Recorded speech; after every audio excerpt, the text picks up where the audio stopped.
Subscribe करंतु SSP Odia channel को और बेल आइकन को मध्य क्लिक करंतु जहाँ फल प्रत्येक वीडियो सर्वप्रथमे पाई परिवे। Hi friends, SSP Odia channel को आपन को स्वागत। राशन कार्ड लाभार्थी पई खुशी खबर। एबे राशन कार्ड नथिले मध्य मागणारे मिलिबो राशन। केंद्र सरकार देशर बहु राज्य रे मागणा राशन देउछंती। एबे बहु राज्य रे मागणा राशन दिया जिवो। ଏହା ଭିତରେ ଦିଲ୍ଲୀ ଏନସିଆରରେ ଗତ କିଛି ଦିନ ଧରି one nation one ration card ଯୋଜନା ଲାଗୁ ହେବା ପରେ ଅନ୍ୟ ରାଜ୍ୟର ଲୋକଙ୍କୁ ମଧ୍ୟ ମାଗଣାରେ ରାସନ ମିଳିବା ଆରମ୍ଭ ହୋଇଯାଇଛି। ୟୁପି, ବିହାର, ମଧ୍ୟପ୍ରଦେଶ, ରାଜସ୍ଥାନ, ମହାରାଷ୍ଟ୍ର, ଝାରଖଣ୍ଡରେ ପୂର୍ବରୁ ରାସନ କାର୍ଡ ନ ହେବା କାରଣରୁ ମାଗଣାରେ ରାସନ ଦିଆଯାଉଛି। ଆସନ୍ତୁ ଜାଣିବା ମାଗଣା ରାସନର ପୂରା ପ୍ରକ୍ରିୟା।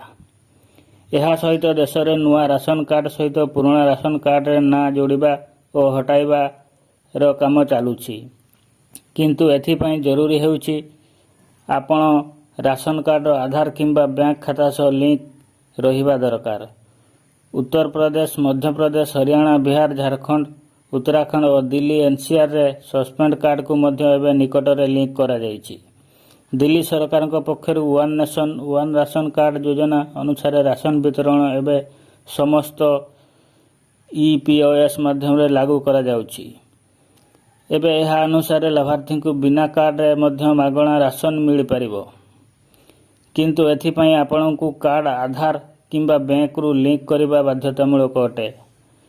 ଏହାଛଡ଼ା ଦିଲ୍ଲୀ ଆଉ ଏକ ଭଲ ସୁବିଧା ଦେଇଛନ୍ତି।